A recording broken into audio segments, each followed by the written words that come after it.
Unscripted KAYFABE. Tune in to Spotify. Tune in to Apple Podcasts. Tune in to iTunes, to Apple Music, even Heart Radio.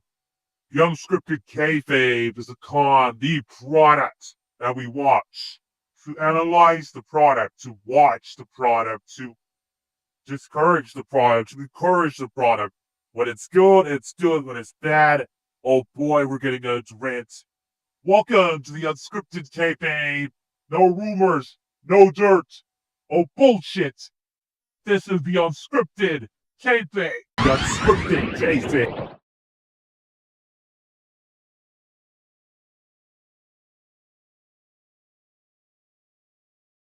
The Unscripted KAYFABE.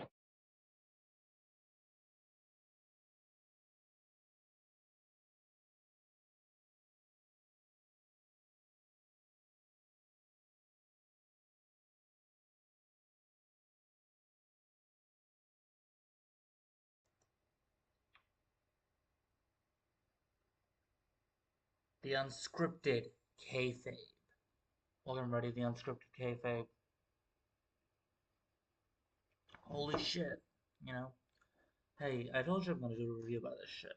I'm gonna do a review on this last week's Smackdown, and then we got Monday Night Raw this week. We're not probably just doing AEW and WWE all the time, alright? Don't let it get it twisted here.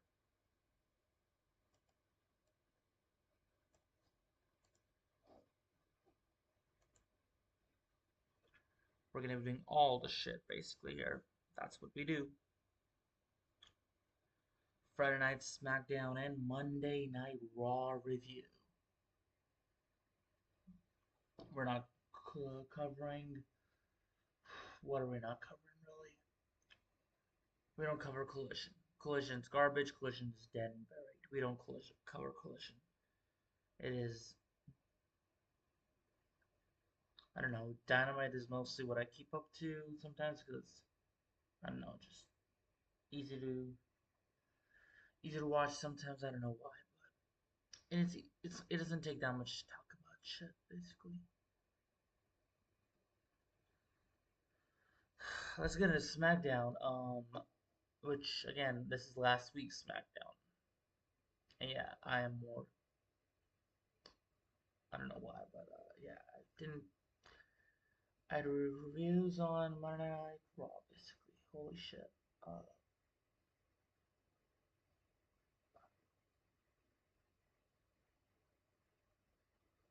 So yeah, Paul Heyman kicked off the show, and I didn't mind this really.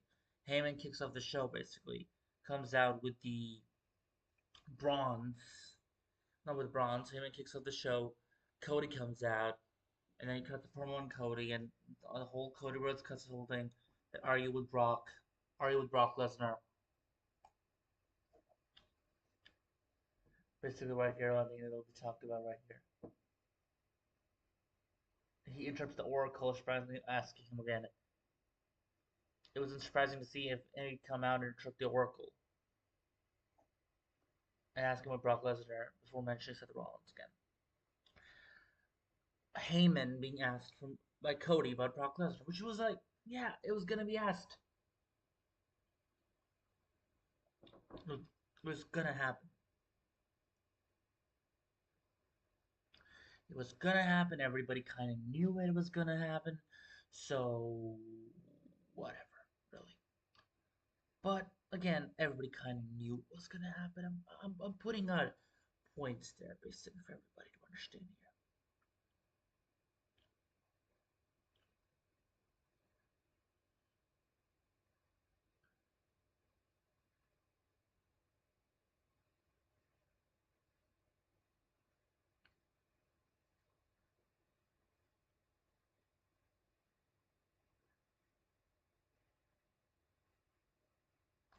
So, anyways, then the Bronze come out and they're threatening Cody, and then apparently Cody then has an issue with them. And Cody's like, "Let's fight." And then they have a fight, and then they really obviously beat the shit out of Cody, and then Randy comes out to save Cody's ass. You know, nothing more than basically uh, I don't know where would I describe this. Cody really questioning Paul Heyman about his allegiance. Great to see that. What else I'm gonna say about that? But other than that, I mean, nothing more special here really. The Bronze attacked Cody, and the Bronze are on SmackDown. Funny thing, man. Funny thing.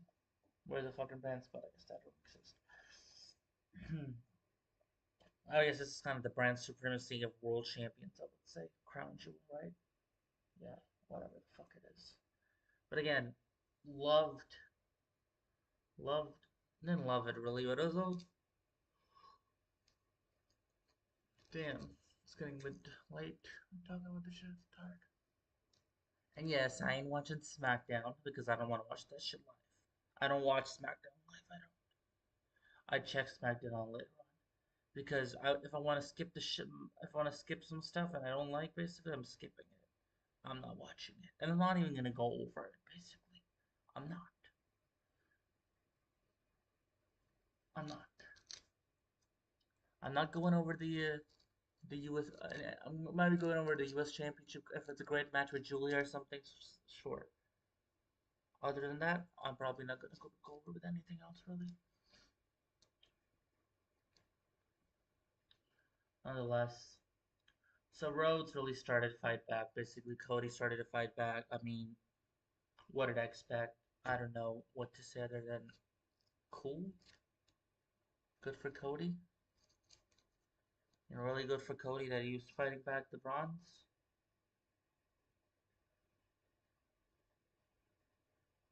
Cody's great. He's fighting back the bronze, basically. And nothing wrong with that, I would say again. Nothing wrong with that. He's fighting back the bronze. Which again, he has to fight back the bronze, I guess. As an okay segment, Randy came out to help him out, and then there we go, Randy and Cody team up basically again for the next week's show, which I have not watched yet, so can't break that shit down. Again, this was a okay. It was good in terms of it was good at best, I would say, but it wasn't bad really. It wasn't bad. It wasn't awful. It wasn't meh. But Cody Rhodes asking Paul Heyman's allegiance was cool to see. Then really get into that. Street Profits and Mello and Miz. Not gonna go over this. I'm just gonna go to at the end of it. We're just gonna go to the end. Return to see Ford momentarily in control before he was spiked with the DDT by Miz Hayes. It was preparing to hit his finisher. Miz tagged himself. This is again they're building here. Miz and Carmelo. Miz tagged himself to stop Carmelo. Little tension here between these two. Brewing some tensions here. And the Profits were able to take a win after this fucking thing Miz did. He basically, tagged in because he wanted to be in the spotlight and didn't want Carmelo. So that's what it is, and basically they defeated him. Notable moments, obviously these are notable moments.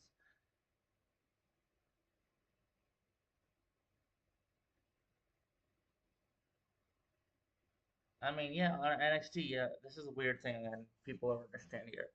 Yeah, on NXT, he does have all the aura because he's a fucking NXT darling for them. He is. He's one of the NXT darlings. He's NXT homecoming darling, basically. So that was gonna happen, and him and Trick were gonna have a great fucking connection right away. But on SmackDown, yeah, he's aura-less, clearly. After that, we get into Julia and Kiana, James's B-Fab, and Mi Chin, which, I don't know if I'll go over this.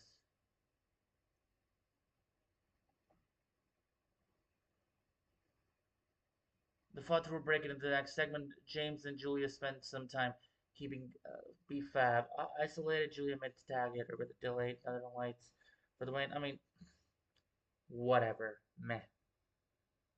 Meh. Meh. Whatever. I don't care about this. I'm not even gonna go over this shit because Julia's fucking reign doesn't mean shit, basically. They have put no fucking attention, no fucking thought in to build Julia, really. There is absolutely nobody in this fucking women's division. This just pisses me off, basically. And that's why we don't get a draft, basically, all of a sudden. for WWE, which is so stupid, and we should be getting a draft. The women's division is fucking nothing on SmackDown. You know, you got Tiffany Stratton back in the fucking Nia Jax vortex all over again. And then you got and then so basically if your women's world title basically can't fucking thrive and there are no fucking contenders for Tiffany basically and you're running it back with fucking Nia Jax again after you told us that you were ending that shit basically in the last man standing match. How? What was the last man standing match? Was Nia Jax his last opportunity to become to have a chance against Tiffany Stratton? Why are we running this shit back? I have no problem that she's facing Tiffany for the world championship. The problem I have is that we don't need this. We didn't need this. We don't need this. They can have a great match as much as they want. This is not it. This is fuck all, bro. This is not it. Do you know why we're running this back? Because they have no fucking anybody on the show to build that. And you know who's part of this and who's running the fucking show?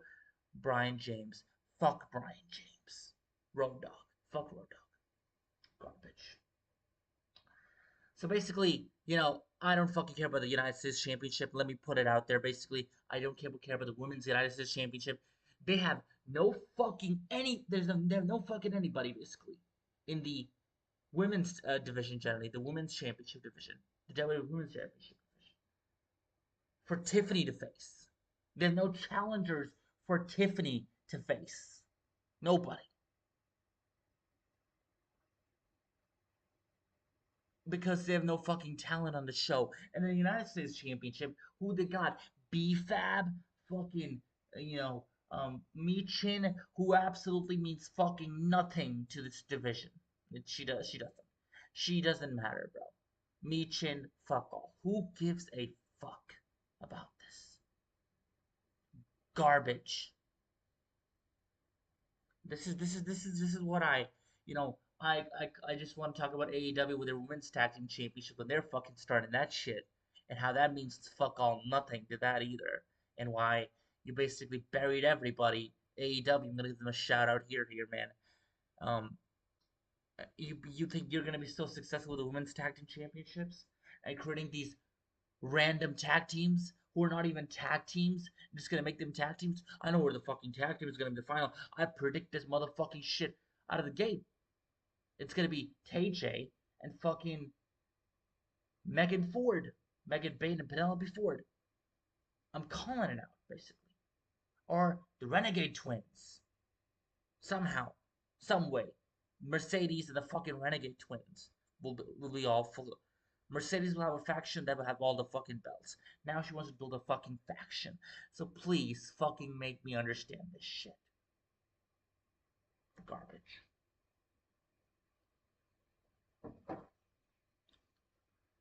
Yeah, I'm sorry for giving AEW all the fucking flag out here. I didn't mean to give AEW the flag, but I forgot to address this because I was fucking pissed off about Adam Page and Samoa Joe and how we got there and how Adam Page acted like a fucking child, basically,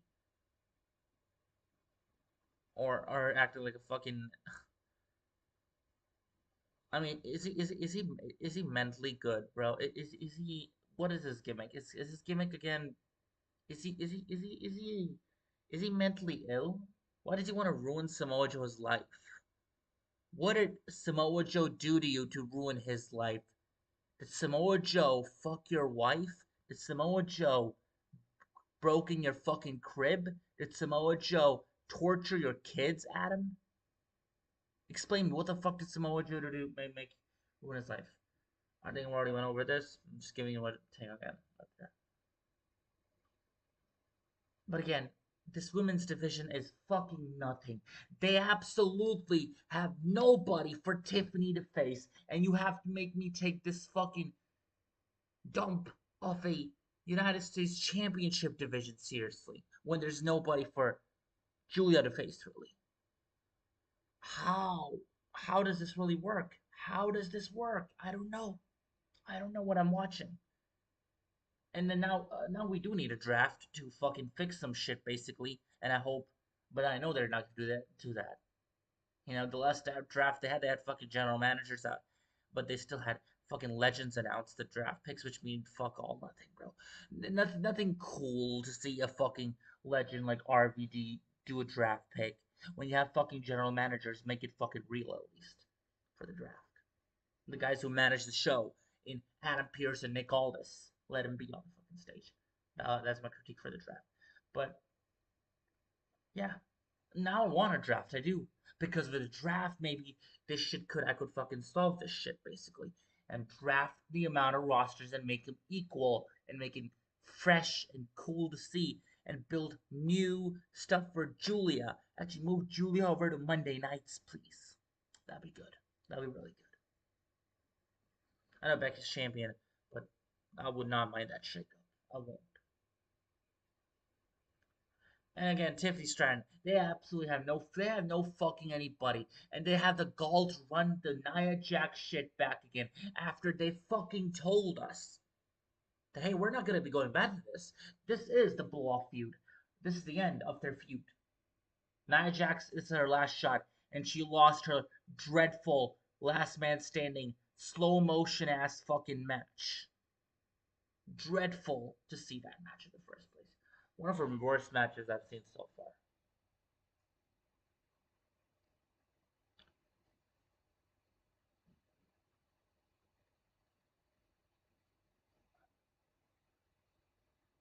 I guess Sol Ruka and Zarya want a fucking shot for the championship.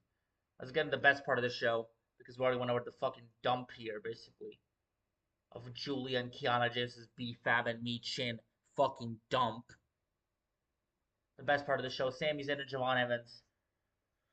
Holy shit, man. Actually, let's talk about Drew McIntyre, maybe? So Drew McIntyre came out.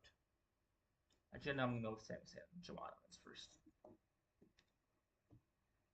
Actually, we're gonna go talk about Drew McIntyre. Drew McIntyre came out. This was again an entertaining thing here with Drew McIntyre. He came out really being upset and ranted about losing a WrestlePalooza, basically, and really was really upset. And you know how he said, you know, it's not the ref's fault; it's Cody's fault. Which, sure, gives more inductions that hey, Cody is a fucking politician. Kevin was right, wasn't he? And Cody has all these fucking, I mean, he was conspiracy theorist and stuff, and he got screwed and whatever.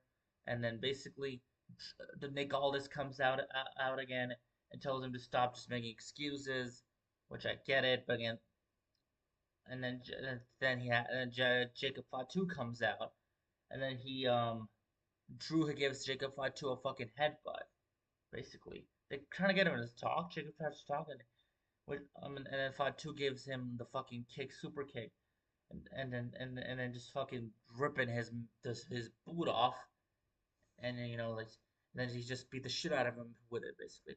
So I would say a fucking fun segment, nothing else. It's a fun Drew McIntyre being Drew McIntyre at the end of the day. The bridesmaid, never the fucking bride, really, man. Or the groom, or never the groomsman, but never the fucking groom. Not crowned as the fucking groom, really. Not crowned as the king. The king's servant, the king's right hand man, but never the fucking king. Or the king's servant, but never the king, basically. That's what Drew McIntyre is. He's the prince, but he's never the fucking king. More analogies for Drew McIntyre. Next up, Zayn was coming out with the United States Champion Open Challenge. Call was answered by NXT's Javon Evans, who was making his main roster debut in about Josh Briggs and watching from the crowd. They started the show. It started slow, but Zayn ended up backing Young OJ to the corner with some stiff chops. The high flyer hit a huge springboard clothesline to take down the champ. This was a really good match, the best part of the fucking show. Javon is, the sky's the limit for Javon. He is fucking phenomenal and he's great. He's probably the best fucking, he's the best thing on NXT. He is. Outside of Femme, really. Anyways. Zayn, one of the W's overall All Pros. Evans is on the brightest prospect of NXT. so nobody was surprised to see their final groove and away and put on a fun competitive match. Evans came up with a millisecond of winning with an OG cutter, but Zayn kicked out, railed, and hit the Falula kick followed by the Blue Thunder. I like he finishes off with a Blue Thunder powerbomb. I do. I feel like the Blue Thunder powerbomb is really elevated now to the top tier position it should be. But again, a great showcase for Javon. Kind of reminds you of Sami Zayn versus Kevin Owens, or basically like Adrian Neville versus John Cena. I think Neville had a match with Cena. Pac. I don't know. It was kind of a showcase match, basically, to show you who the fuck Javon is. And in a single spout, can he really fucking go? And he did. He's awesome. This was a this was a great this was a pretty you know it was good to great match. It was a great match. It was a great TV match. It was. It was a great TV match. It was. The final thing on the fucking show would be Tiffany, Nia Jax, and Jade Cargill.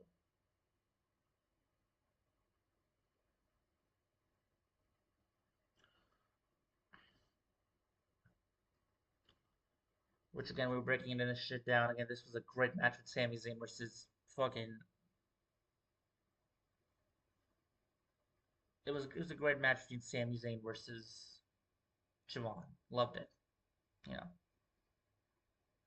great match. Love the open challenge. It's really here to showcase Javon and who he is to the main roster. Because I've seen his NXT work. He's fucking great. He's great. Javon is top tier, one of the best fucking stars they got, really. Moving on.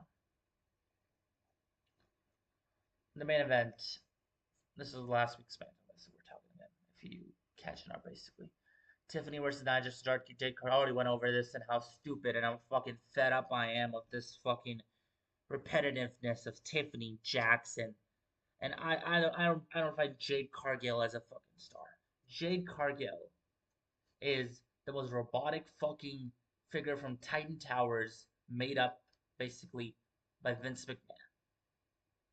I don't know what the fuck she is. She's not it. She can't cut a fucking promo for the life of it, basically, dude. She can't cut a fucking promo. And she's not great in the ring. I don't know what Maven had a fucking list about this shit, basically. Jade Jade is not really it really for me. So it's Maven's opinion, whatever the hell. I'm not gonna go with Maven's opinion, but yeah, to me personally, Jade's not it. Jade needs a dancing partner. She can't work really. You need a really great dancing partner in Tiffany Stratton for her to work. Jade Cargill really doesn't work, man. Jade Cargill, and clearly she's not ready when she's got so many fucking opportunities for the championships, and they don't have any interest in pulling the fucking trigger. Which I thought they would be pulling the fucking trigger at SummerSlam. They didn't choose to do it then.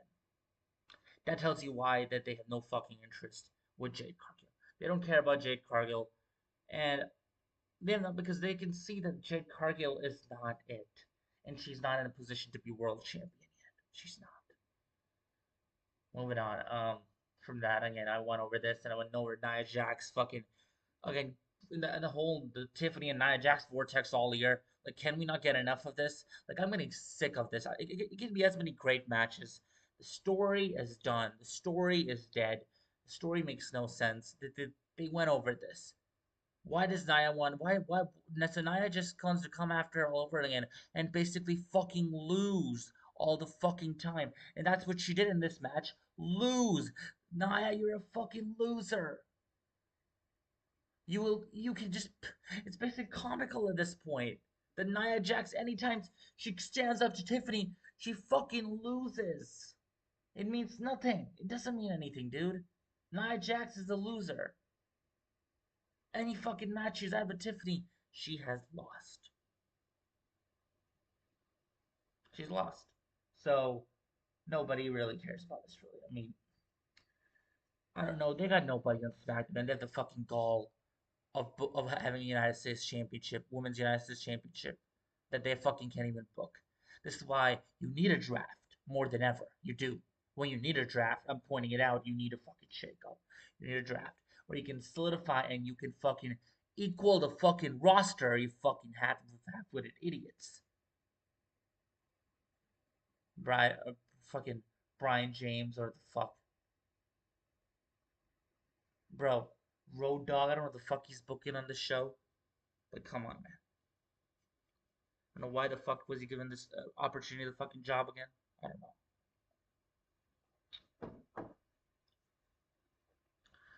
Again, I went over this shit again. Jade fucking Cargill, bro. She is robotic as a fucking robot from made in the fucking Titan Towers in the Titan family. She was made from she was made in the Titan family, basically.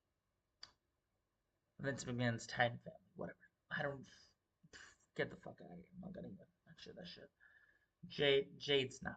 Jade's not ready. And then Nia Jax, she's a fucking loser, and she lost in this match. So she basically is comical anatomy that every time she comes out and challenges Tiffany, she ends up fucking losing, and she's always gonna lose because they don't have any fucking plan anybody to end Tiffany's reign. If they have somebody, they probably have her fucking lined up for her. They have nobody for Tiffany right now. They don't. So we'll see where the fuck this goes, basically. But Tiffany is a fucking loser.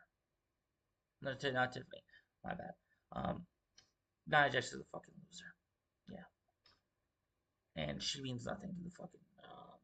Really, I mean, at this point, what does she even mean? She's a fucking loser. Keep on challenging Tiffany. You're gonna lose. And I'm sick of it at this point. I don't want to see this. There's nobody. Again, you need to fucking shake up in a draft more than ever. So you can better the men's tag team division over on Monday nights. And you can fix the women's division on SmackDown, which is awful.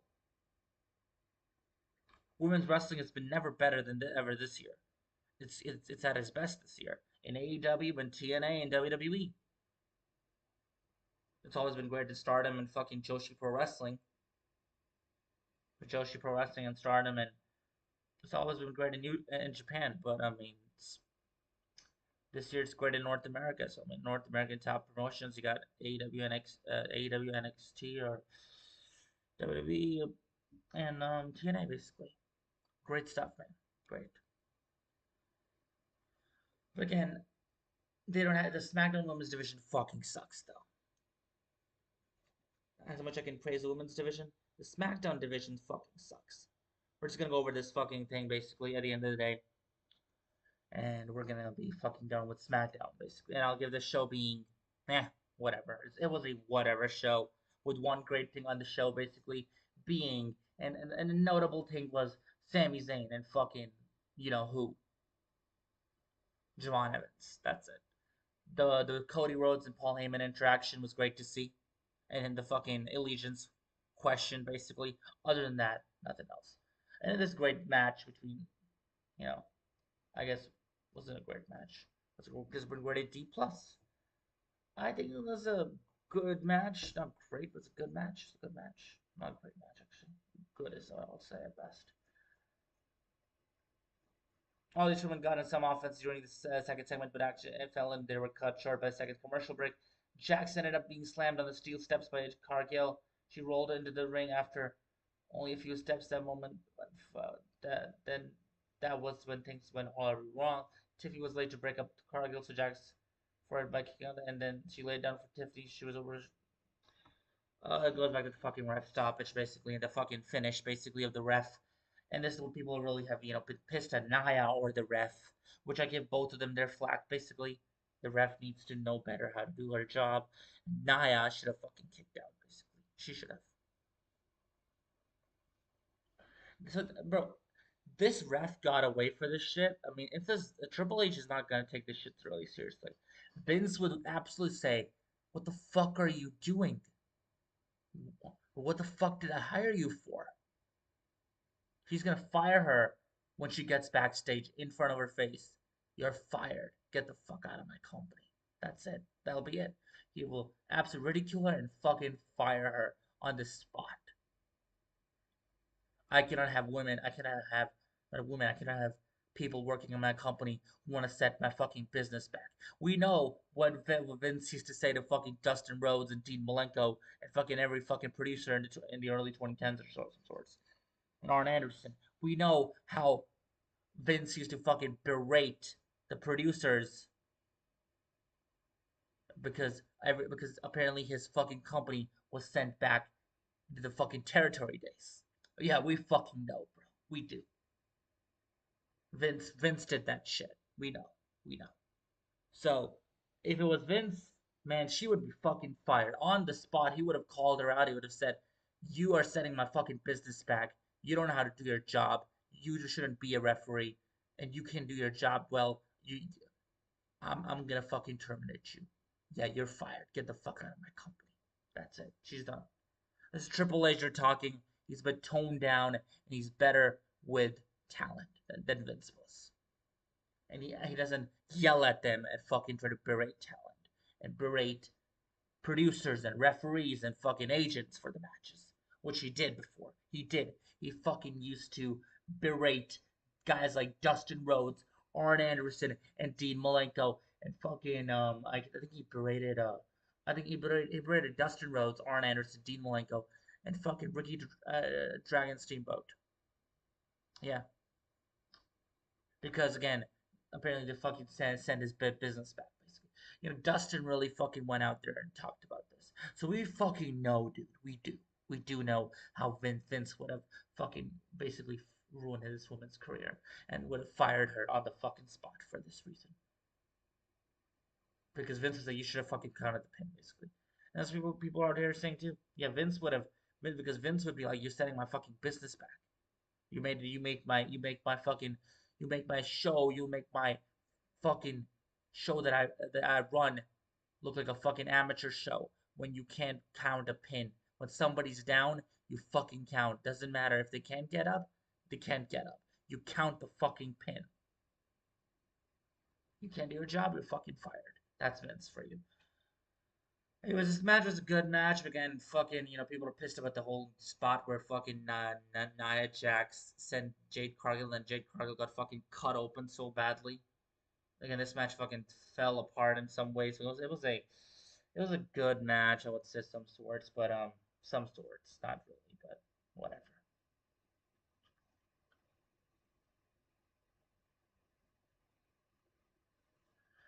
Nia Jax forgot about Nia Jax really ripped off fucking Chelsea Green Secret Harvest production, which let's get into Chelsea Green.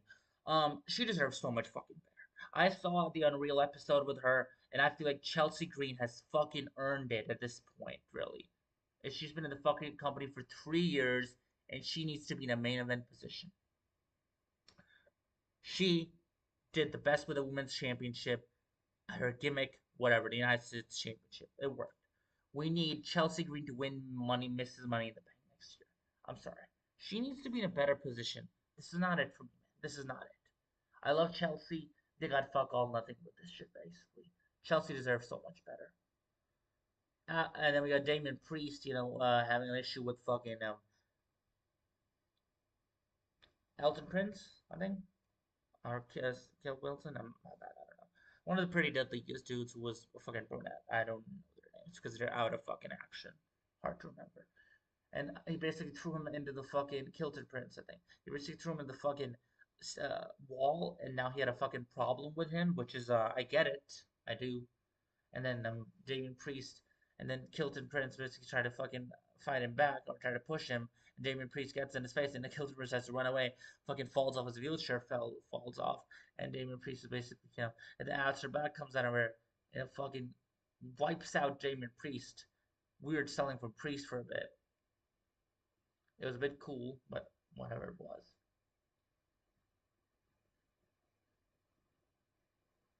And then Tiffany, fucking did whatever she did, basically. Overall, this show, and then we got fucking, you got Stephanie coming out there and going head to head, face to face with Tiffany, and really putting that out there that I'm like a face to face between these two, basically. This show was a subpar show, an okay show at best, really. There's a lot of shit I fucking don't care about on the show. I know. And I don't care how much Charlotte Flair can fucking prove me. Charlotte Flair is still fucking Charlotte Flair. Charlotte Flair needs a fucking gimmick change. Charlotte Flair sucks. Yeah, she does. She really sucks. Moving on, I mean, what the fuck should they? They're gonna have Charlotte Flair go run it back for Tiffany at this point because they got fucking nobody in the division. SmackDown's women's division is fucking awful. They didn't have to learn how to book this shit, bro. I mean, come on. Let's get a Monday Night Raw. SmackDown was a subpar okay show, basically. Not a thumbs up show to me personally, but an okay show.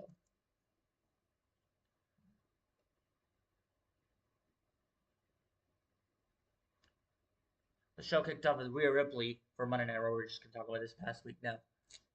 The show kicked off with Rhea Ripley coming out there. Rhea, again, was.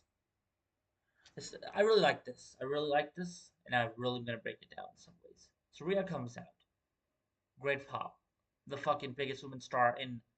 If you really want to put Becky Lynch out there in that position, sure, you can. But popularity, Rhea Ripley is one of the biggest women stars, basically. One of the biggest stars who gets the biggest pop of the fucking night, basically. That's how good she is. Unless your name is not Cody Rhodes or Roman Reigns. Rhea Ripley is that fucking caliber of talent. So Rhea comes out and then she talks about, how what happened and how she's so pissed off basically and how what happened between EO and what happened between EO and what did Kabuki Warriors do to EO, Asuka and Kairi. Like there's nothing to now forgive or something, and she's really pissed off and she's ready to fucking beat the shit out of these women, and she calls them out. Basically, she's like, I mean, there's no going back to this. I mean, they took out her family. Called her family. They took her out. I like this. I did. I did. I think it was genuine reaction. Rhea Ripley was pissed off that all. So basically, she was seeking revenge for the attack and Io Sky suffered at the end of last week's Io Sky. And then fucking, I mean, she calls them out. Again, this is a kind of great promo Rhea Ripley. I mean, she was pissed off about what happened last week. Really, you know, story which AEW would never continue. Really, genius again.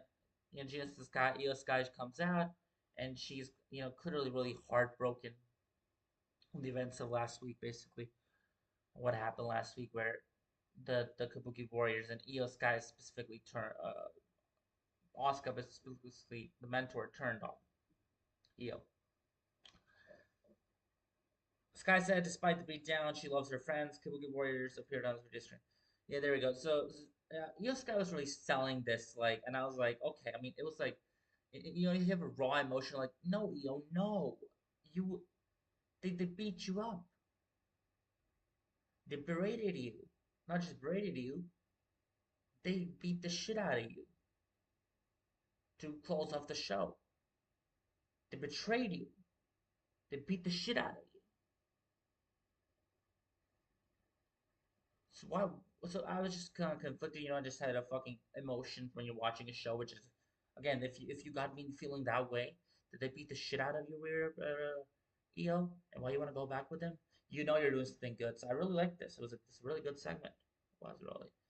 Anyway, so we're gonna move on from this. And then in the video screen, Asuka basically took all the credit for Sky's success for offering her way to get back into full and an apology. So Asuka's really out there and she's really saying like, I want, like this was something that I think I had to do or something or some sorts.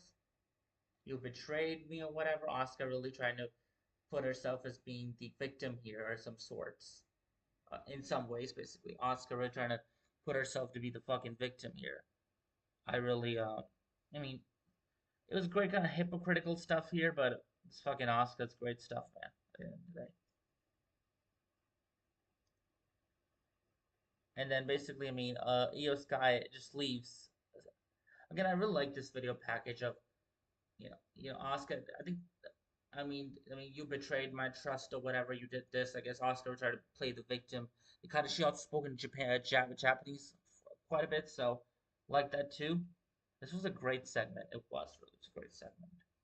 So eventually, Io leaves, and then you have Asuka and Kairi attack Rhea Ripley. This was a great segment. It was. It was a great segment. It was. It was a great segment for me, really. Because if you have me feeling raw emotion and saying that, no, you don't need to go back to. When I was watching this, I was saying this. No, you don't need to go back to them because they betrayed you. They beat the shit out of you. How can you trust them again? How can you trust somebody who absolutely beat the shit out of you?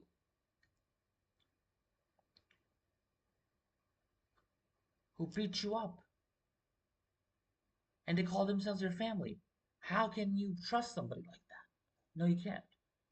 A mentor turned on you, basically. You can't do that, Io. So basically, Io Sky gets in the fucking ring after the Kabuki Warriors are beating the shit out of Rhea Ripley. And then she goes after them, and then she just fucking shoves Asuka off Rhea Ripley, and then she's talking to Kairi. Kairi's behind her. She's trying to fucking circle her, and then Kairi comes out. She's talking to Kairi, and then Kairi's basically, trying to play subpar, trying to say, hey, come back with us. Please come back with us, be with us. And then Asuka fucking green mist Io, basically gives a poison mist to Io, basically. And then Asuka takes out Io, which was, again, great stuff, basically. I loved it. Asuka really, fucking burning that shit, basically. Asuka took out Io, and then they beat the shit out of Rhea Ripley, basically. It's a great segment, emotion. Io still, this continued throughout the fucking show. Story was being told throughout the show. We're gonna get into what happened, you know, backstage as well.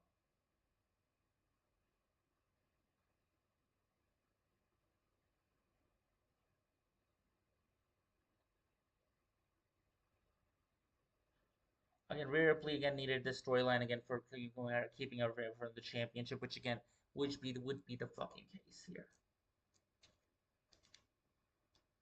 And this would elevate again the Kabuki Warriors and Io Sky and Asuka. Sorry, Io Sky, not Io Sky. Kairi Sane and Asuka. And Asuka's aura is really getting back to its old status. Asuka is becoming a fucking badass, bro. Asuka's back. Asuka, this character of Asuka is really intriguing and good to see. This is some great stuff. I ain't gonna lie. Some great storytelling, some great emotion.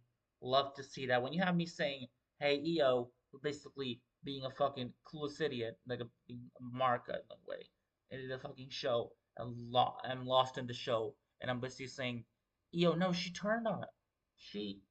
Io, you can't go back with them.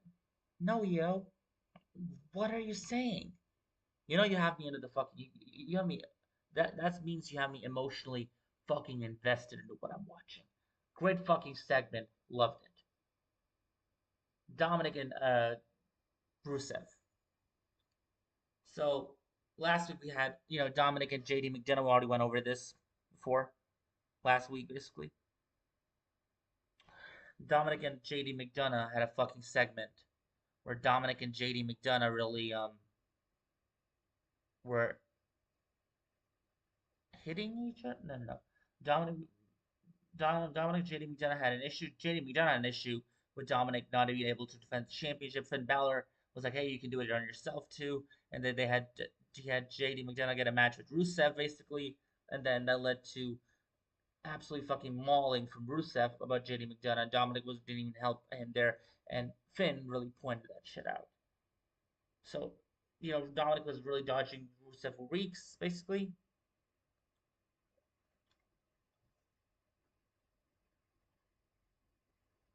Okay, we're gonna go. It was a great match. Great match. It was a good match. Dominic really showed off that he can go in with Rusev, really, not being a coward heel, really, but it was a coward finish at the end of the day. That's what they're going to go with.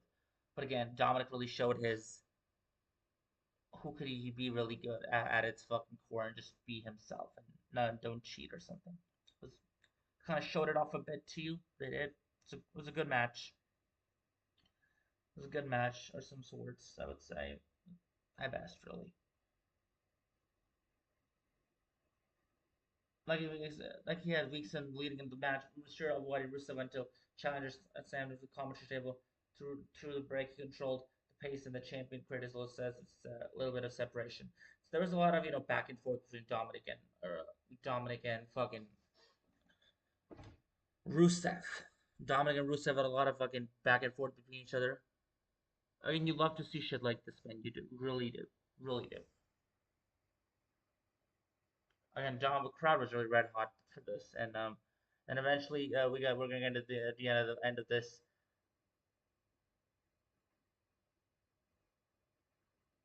As the underdog, Mr. to benefit from the red hot crowd being behind him and his pursuit of successful title defense, Rusev cut him off with a machka kick, and though with a 2 count, and only for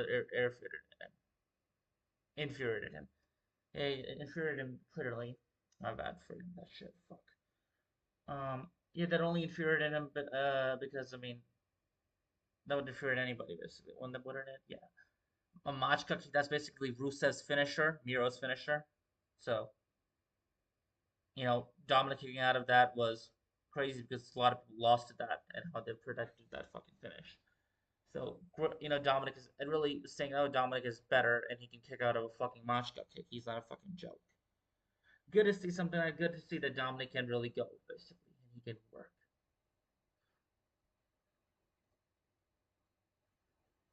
Mr. Dominic then went into the fucking the timekeepers era. Took both of his championships, the Mega Campeonato and the Triple A Mega Campeonato, and then the Intercontinental Championship.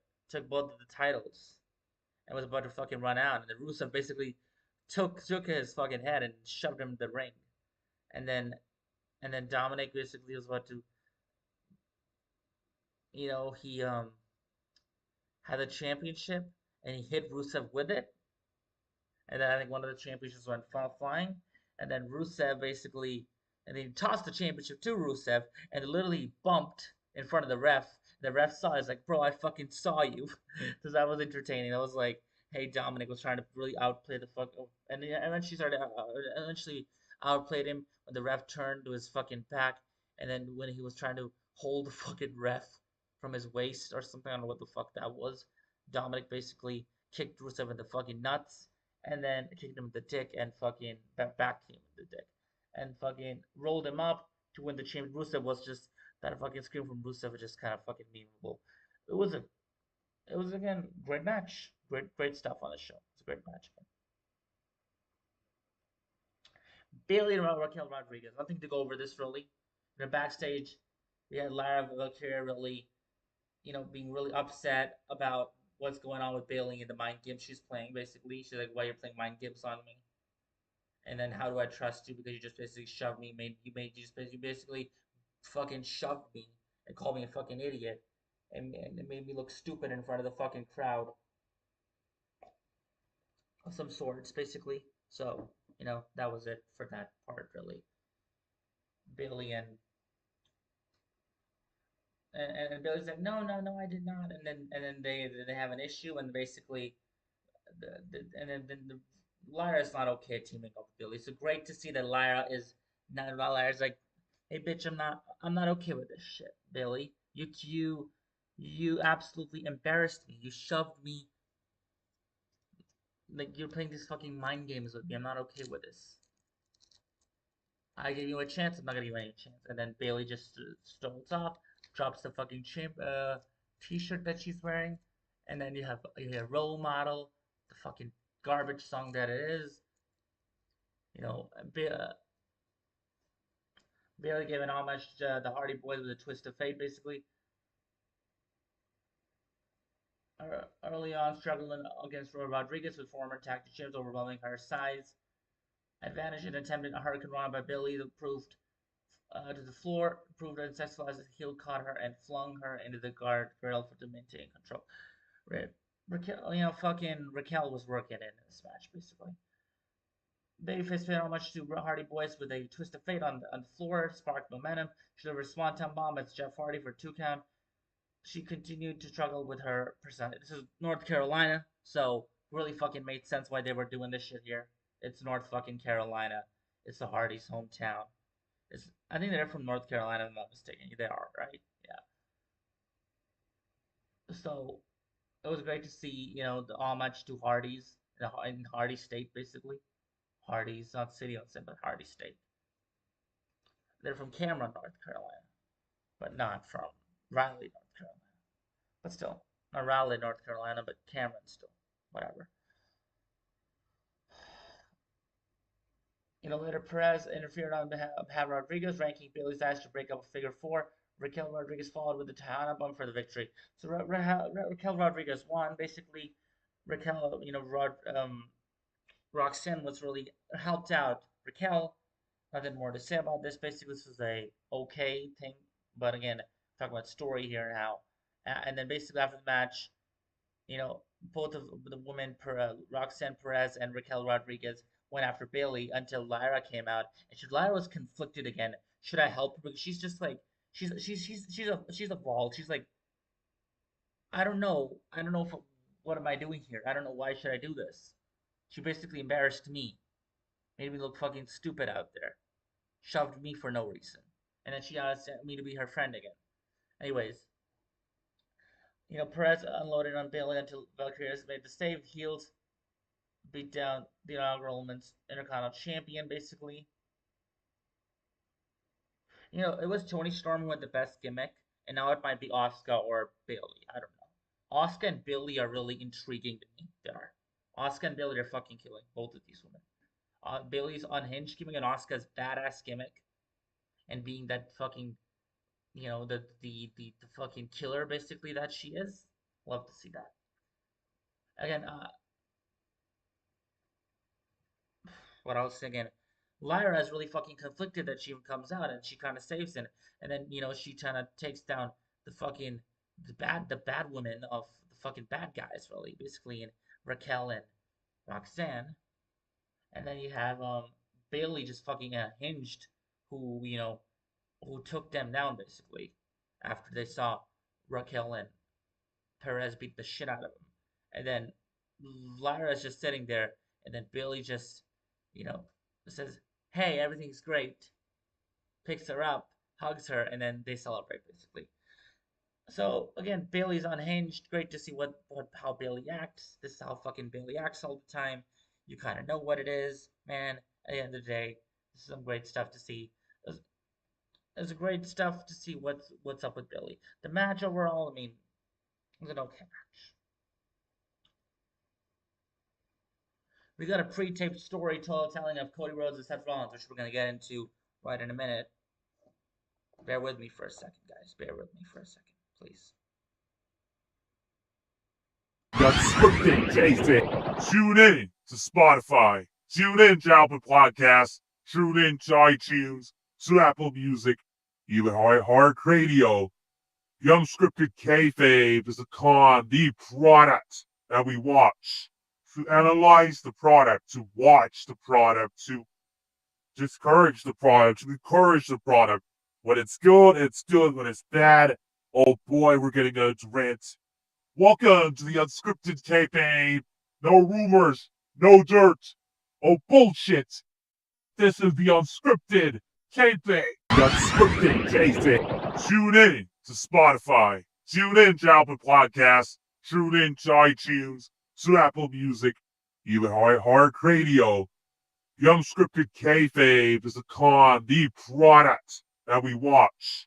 To analyze the product, to watch the product, to discourage the product, to encourage the product. When it's good, it's good. When it's bad, oh boy, we're getting a rant. Welcome to the Unscripted KAYFABE. No rumors, no dirt, oh bullshit.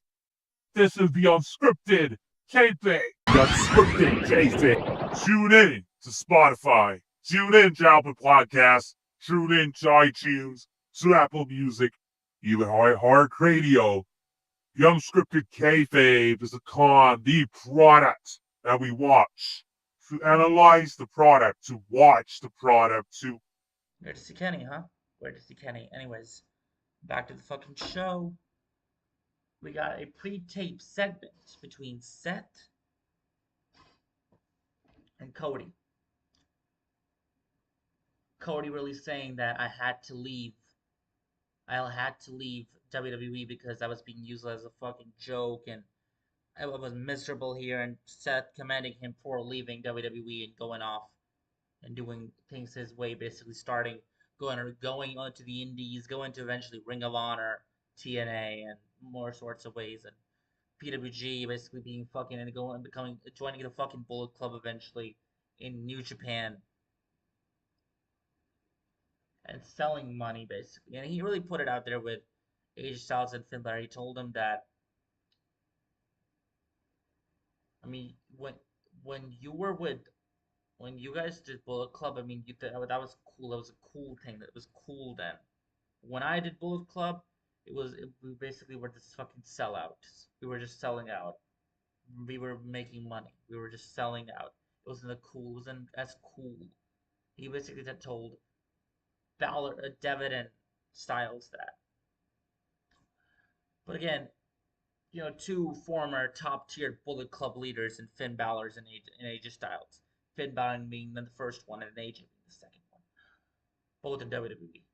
Cody, as they call him, a Bullet Club leader, as we know he wasn't the Bullet Club leader. He was the Civil War Bullet Club leader. Yeah, we know. When Bullet Club Civil War happened, where it was quite conflicted or some sorts, where the Bucks were with Cody and Kenny, I think was with Jay White or some sorts. I don't know, but again, there was kind of conflicted here with the Bullet Club Civil War. And again, this is when pro wrestling outside WWE was much better.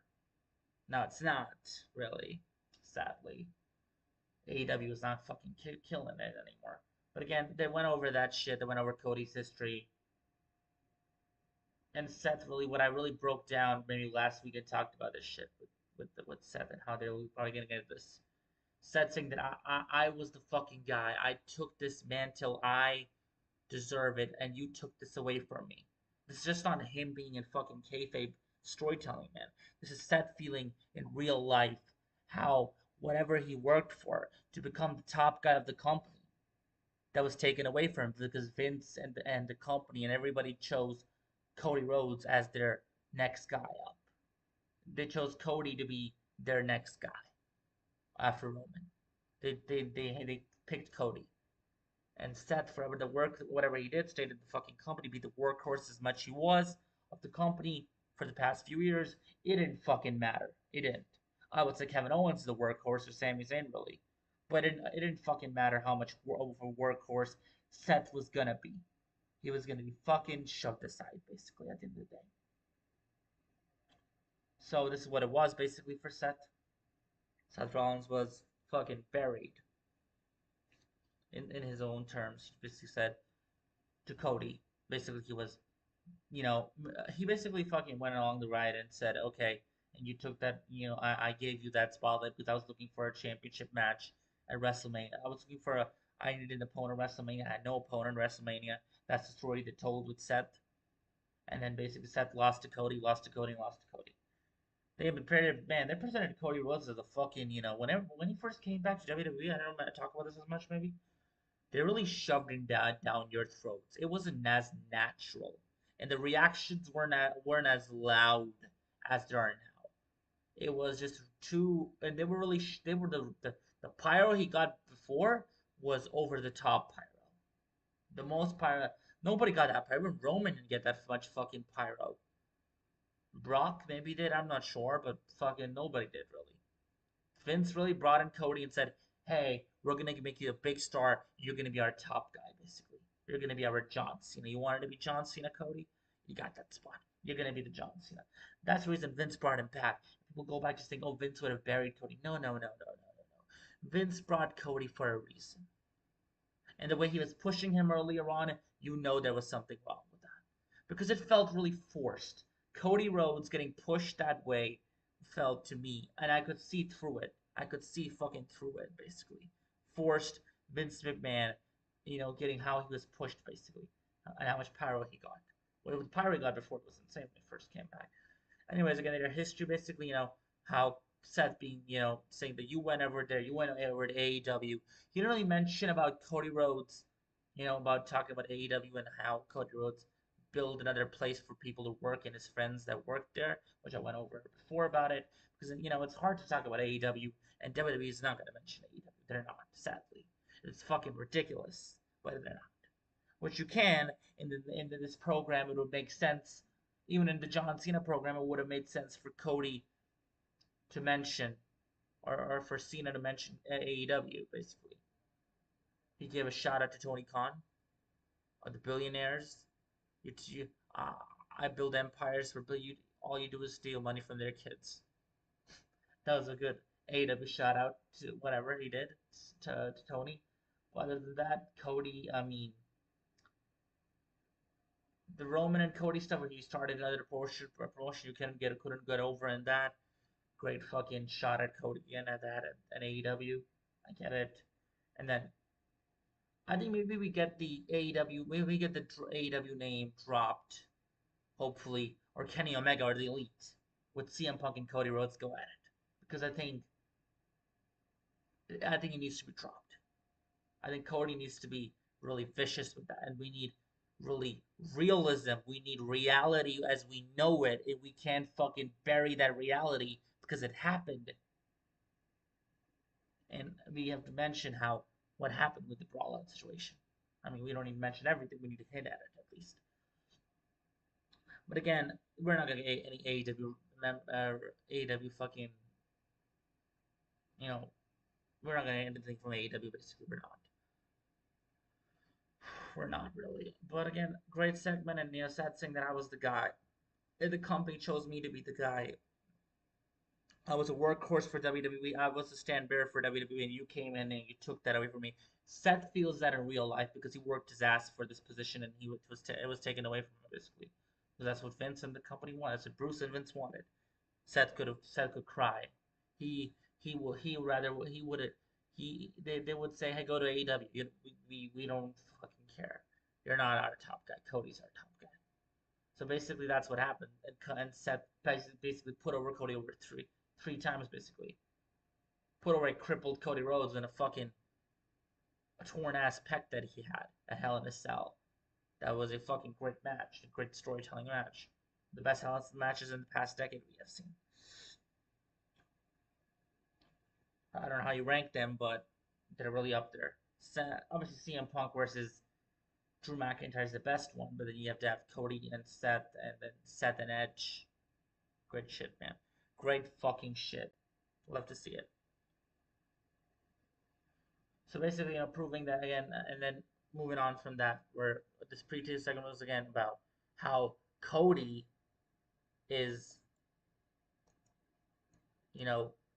the man, and Cody took that spot away, and Cody did that whole Hell in a Cell match with Seth, and Seth and Cody, Seth being really bitter that Cody, he was already in the spot, and Cody Rhodes came and took that spot away from him, basically, of some sorts.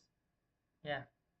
Earlier in the night, backstage, we had a segment with LA Knight and the fucking New Day, which I'm not going to go over with at all. And they had an issue with LA Knight, and basically, and Kofi Kingston was like, hey, I'm a world champion. Maybe you like to know that. And LA Knight's like, hey, I want to face you. And Adam Pearce is like, great, let's do that fucking shit. I'm not going to go over this match one bit, really. I'm not. I'm not. I'm not. I don't care about this.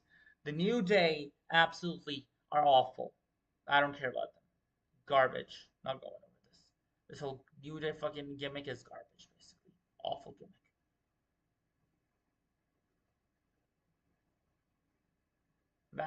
Backstage, we see Becky Lynch finally, and we see Becky Lynch really out there, and she's really speaking to, I would say, Tozawa and Maxine, and then she said, I'm the greatest wrestler. Beach Report says it of some sorts, and then she punches Tozawa. After Tozawa says AJ Lee, AJ Lee doesn't say AJ Lee, and then she punches Tozawa, and then Maxine gets so pissed at her, and then Becky beats the shit out of Maxine, and then Seth's like, oh, are you good? You took out your anger, and then Seth's like, I gotta go handle this.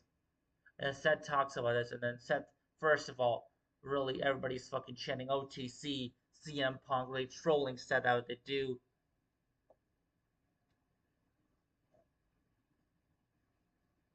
And then basically he discusses how the fans are choosing him over Cody Rhodes, and that baffles him. That baffles him that you chose Cody versus over Seth. And he's really upset about Cody being chosen over himself. Which again, this is what Seth feels. I went over this again. Seth has a right to feel this. Seth had, I mean, him the fucking workhorse basically, and Cody came in and took everything away from him. This is really reality as it gets. Cody Rhodes came in and took everything away from Seth. Whatever position Seth thought he was going to be in, that position was gone. Because Cody came in and became that guy, became the top guy, and Seth's in his shadow basically. And Seth is bitter and fucking pissed, and he wants to take that spot, the QB1 spot, away from Cody. This is reality. This is more of a reality, and I can see Seth feeling this way. I went over this again about this. Cody Rhodes literally came over and literally had point to win 3 matches, 3 in a row against Seth Rollins.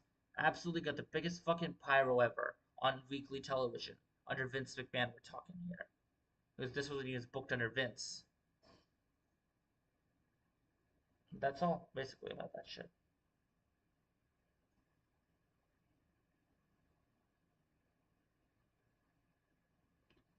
And then we talked about how Cody Rhodes and Seth Rollins really went at each other of some sorts. We did really, did we? We're closing off the show basically now. Cody and Seth, really talk about the fucking segment and however that thing came to basically. Cody and Seth again, they're fucking great, man. Cody and Seth are great. You got Cody being Batman basically, and Seth being Joker. Cody's a bit dark, and he can get dark, and Joker is fucking evil and just insane, mentally fucking fucked basically. And Seth is kind of like that. So great to see their fucking interaction. And Seth is like, no, you're not. I'm the guy who's gonna lead this fucking company the next fucking generation in the next 20 years. And I'm not your friend. Basically, we got that scenario here where Seth says, I'm not. I am. Cody saying you're the MVP, man. You helped me at WrestleMania 40. That's what I know about this. He's like, where did this all start? When did this become an issue? And then Cody says, no, I'm not sure. I was never your friend. I just had to take 2 evil forces out of power. Which is, yeah, I can see him make him feel that, but at deep down, Seth ended up becoming Cody's friend, and in real life too. Basically, they ended up becoming friends, really good friends, great friends actually.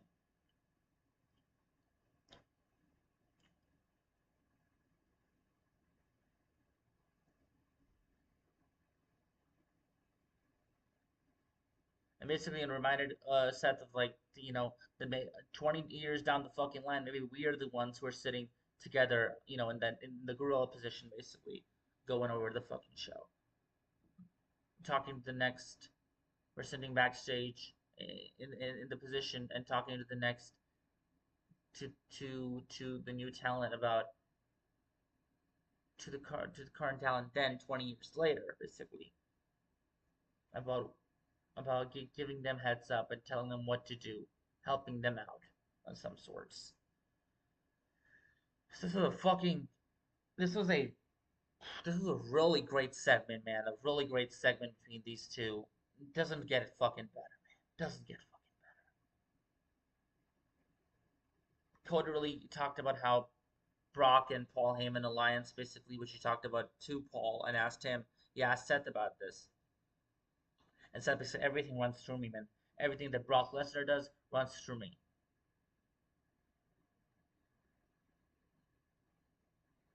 There was that again, fucking great chemistry, man. I already went over this shit. This is absolutely some great ass stuff. This is what this needs to be. Cody and Seth and all this shit, man. This is great. Cody and Seth fucking kill it. Cody and Seth, this fucking whole promo with Cody and Seth was absolutely great. Everything Seth said was understandable. Maybe not the friendship stuff again. I mean, you're really lying, man. Come on. But still, great stuff to see. Seth and Cody fucking killed it. Great, great, really great. Really, really great segment. Close to an A plus. Could have been an excellent segment. Maybe we would have had more company dates, basically. But hey, I guess we're not getting here. So AJ Styles and Dragon Lee comes out, and they're teaming with Los Americanos, basically. And this is a whatever match, I would say. I won't go over this shit. But before that, we're going to talk about.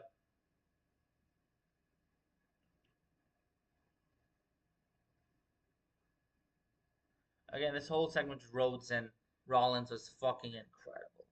Backstage Europe, they checked on Io Sky, who revealed that she went to Raw General Manager Adam Pearson, had a match between them and Warriors for Crown Jewel, which is again Rhea Ripley. You know, she goes over to Io. Io is complicated there. We could, and if we're gonna talk about this, you have Kyrie go to the fucking backstage place, and then Io's sitting there with the fucking mist in her eyes, poison mist, and Kyrie's like, apologize, you know, we all can be together, we all can be doing this shit together, and then eventually Kyrie leaves a picture of them as a fucking family, and then Io's literally looking at it, crying, emotion. The picture, man, a picture basically tells you how much emotion they have in this story. Great. Love it. Loved it. It was great stuff between Kyrie and Kyrie wanting Io to come back to the fucking family. AJ Styles and Dragon Lee versus Los Americanos. Again, really great segment there too. This was a good show. Great show, I'd say. It's a great show. It's a great show. Definitely. Much better show than SmackDown. Already went over that. This is a great match. You know, Dragon Lee addressed the Mega Campeonato in Dirty Dominic Mysterio and really addressing Dominic as he's the fucking guy and he's gonna take that championship away from Dominic Mysterio on some sort. So great to see that. Nothing more to say other than that. I mean, Mega Campeonato, he's gonna take the championship away from Dominic. That's what it's fucking all about at the end of the day. I mean, come on, it was kind of obvious where we're heading with this. We really kind of knew. So Dragon Lee is gonna go after Dominic Mysterio. AJ Styles cuts a promo, and he says that I'm really happy for all of you that I have a match at Crown Jewel, and thank you for all of you. Because I know, I mean, first of all, we already know they had fucking planned this shit out already. They had. No way the fucking fans really went on Twitter and complained. They said, hey, fuck it all. We'll give it to you. This is what the fans, this is what John Cena wants. Anyway, Cena and AJ Styles really have a match now. And then AJ's like, I get to do what I really want to do. I get to beat up John Cena. Call back to his beat up John Cena fucking thing, which is again was really over. And they should have fucking turned it into a T-shirt. They're going to be mega over, but you know Vince McMahon was not going to have his fucking top guy at that time, his top babyface not being Roman Reigns really, and Roman wasn't really working as that. Well, it was John Cena. He was not going to have John Cena in that fucking position basically.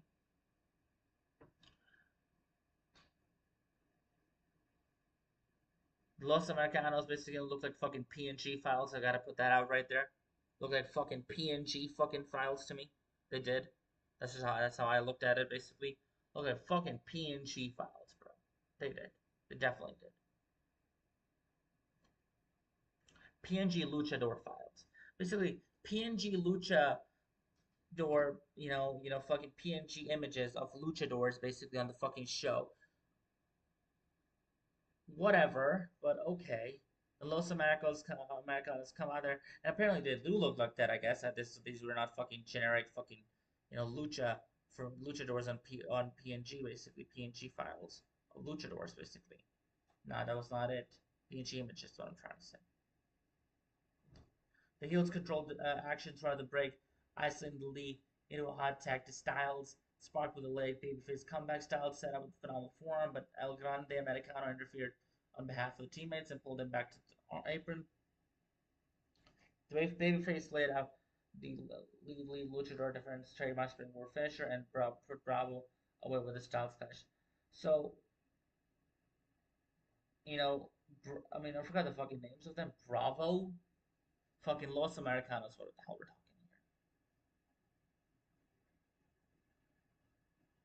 Ryo. So Ryo got a fucking Styles clash, and then Bravo got a Styles clash, I think. And then Bravo took the fucking pin. And I guess Ryo's the one they're protecting. Comedy, great stuff. What should I say? Thumbs up for me. Thumbs up. It was a thumbs up show. It was a thumbs up match. Thumbs up, great moments and takes away basically. And again, yes, AJ and Cena, I mean, whatever they got going off there. Basically, they don't have really anything to build Cena with because Cena's not on the fucking show. Cena can have a fucking, you know, you can join like via satellite or something. That would kind of be not appearing on the show really. Same part of the show.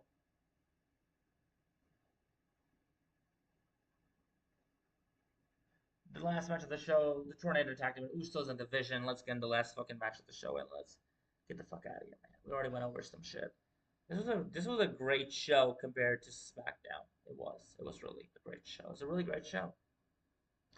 Over and over, then break this shit down over and over again, basically.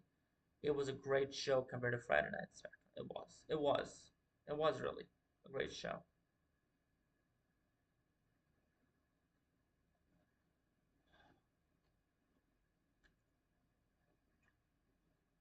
Usos come out basically with their down since day one ish team, and yeah, people out there fucking eating. I feel like majority of people don't even fucking know how to sing the down ish day one ish team, down since day one ish team. And this is a great fucking environment. The Usos coming out there with a down ish or down since day one ish team. Great fucking team they have. No fucking yeet team. Basically, it was a great environment. Basically, Usos being the Usos, and then Breaker and Reed come out there, fucking jacked us up. And Seth Rollins is saying that I have to win. And Paul's like, yeah, of course he's gonna win for it. He's like, Paul, I have to win. So again, basically making us believe, and now we know that Brock Lesnar is gonna be costing Cody Rhodes the championship match, the Crown Jewel championship match at Crown Jewel in Australia. Kind of predictable, kind of knew where it was heading to War Games. We kind of fucking saw the shit through. I mean, let's be real, we did. We just saw this fucking shit through.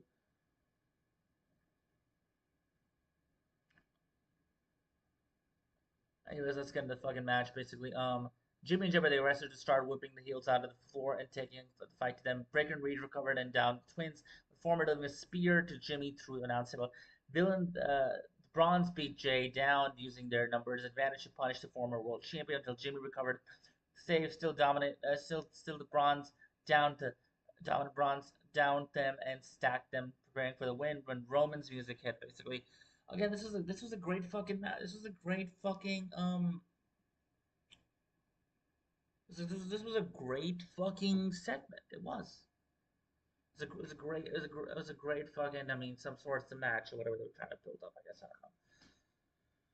Of the it was good to see. I mean, we've been seeing the shit for the time. The Vision and the fucking Vision and the fucking who the Vision's the fucking main event. I mean, we've been seeing this shit for a while now. It feels a bit kind of better to see it now because we didn't see it last week. We got Io and we got fucking Rhea Ripley and Oscar on the show, which was fucking great. So this is great to see now as well, basically. So it's a bit fresh to see this again, a little, but I don't think want to see this fucking on the week again, basically. So this is what it was. The Braun's really on strong. Jay and Jimmy tried to find his fucking best, but the jagged edge given him basically. I mean, what sorts of ever. Eventually, they had about to squash them. Basically, Roman comes out with a fucking steel chair slowly.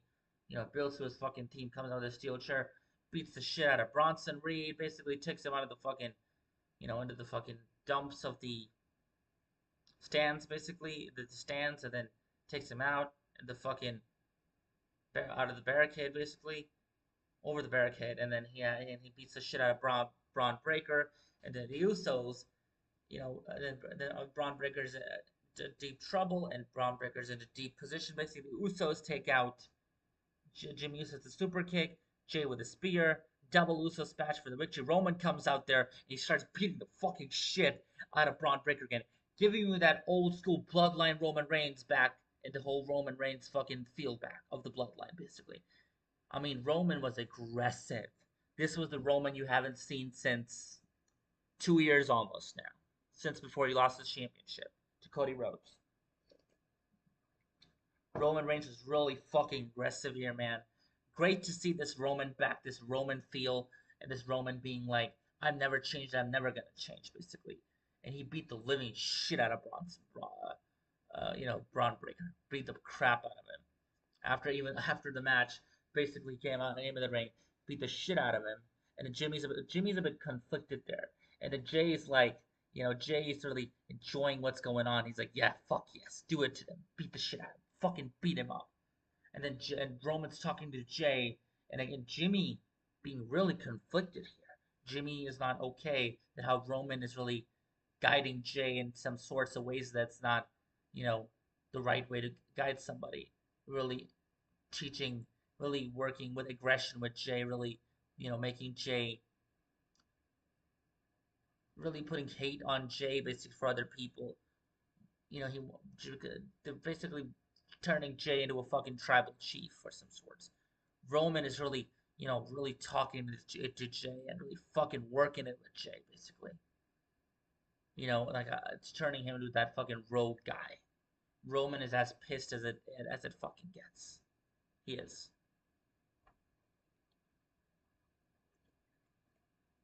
And the funny fact is that the fun fact is the fun fact of the fucking situation of the last year basically we had Jey Uso was conflicted to go with Roman.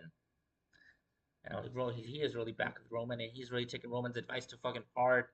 I guess he lost a lot, so he lost the championship to Gunther, and that really fucking changed everything basically. So I understand. So I do. I really do. Makes sense. A lot of sense. I like that we're gonna be getting back to the fucking bloodline shit. I do. I do really like that. Like we're getting back to the bloodline stuff. Really,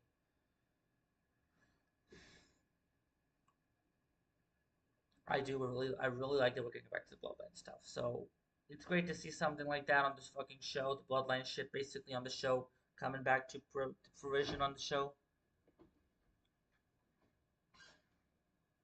The bloodline stuff coming back to fruition on the show. It's great to see something like that on the show, man. I mean, other than that, this show was a great show. I'm gonna talk about it again over the bloodline stuff. You know, Jay Roman was really trying to Roman beat the shit out of Braun Breaker. First of all, we already went over that shit. We're gonna talk about it over and over again. He beat the fucking crap out of Braun Breaker on the show, and then he literally, fucking, then he really, and then Jay is like, yeah, fucking beat the shit out of him. Let's go. Let's beat the shit out of them. Fuck them, basically. And the Romans are talking to him, you're the one, you're the guy. I mean, don't fuck everybody, don't listen to anybody. And then Jimmy's really conflicted here. Jimmy's like, what the fuck is going on? What is Roman trying to do? He's corrupting Jay? Jimmy is absolutely not okay with what's going on here. Jimmy Reeds seems really fucking conflicted. He's seeing the pattern. He's like, holy shit, what the fuck's going on? Jimmy is really fucking conflicted.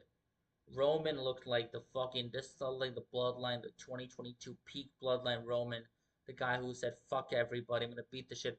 Or the 2021 Roman, where he was at his 2021 was the Roman's prime year basically, where he was with Jimmy and Jay, and this is when he was the fucking killer basically and fucked everybody up, beat the shit out of them. He was in this over the top, part time guy yet. He was for the fucking thing that basically used to beat the shit out of everybody on the fucking week. Rey Mysterio, Claudio, it didn't matter. Who would it be? Dominic fucking yeeted him out of the fucking ring, basically. So, this is a great segment to see Roman really, Roman coming back and how he acted like the fucking tribal chief. He has not OTC1, not OTC and OTC1. This was the tribal chief. This was the head of the table. The guy who doesn't give two shits about Braun Breaker, really. He beat the living shit out of Braun Breaker. He did. He absolutely fucking beat the shit out of Braun Breaker. And I love to see it. It's great stuff to see. Braun Breaker got the absolute living shit beaten out of him. And then really gaslighting Jey Uso in some ways, or really corrupting Jay and what Jimmy sees how he's being corrupted Jay. It was great to see, man. Great stuff between Jimmy and not Jimmy, with Jay and Roman. Roman really being that fucking back with the whole bloodline angle again. A cool bloodline angle, basically better than the one last year they had. Roman's back. I mean, Roman's really, aggressive and really about that shit. And he's ready to fuck up anybody. Basically, he's not changed. He might be attacking the good guys, so none of the good guys, but he's still the asshole and fucking piece of shit that he is. He'll fuck you up. He fucked up Braun Breaker so badly. I mean, come on. He did. He definitely did. It was great to see the segment overall. I would say this was a great show. It was a great show overall. It's a great show. It was. It's a great show. A lot of great stuff compared to AEW Dynamite, where we already went over that fucking shit. The sickos can't take that fucking opinion, can't they?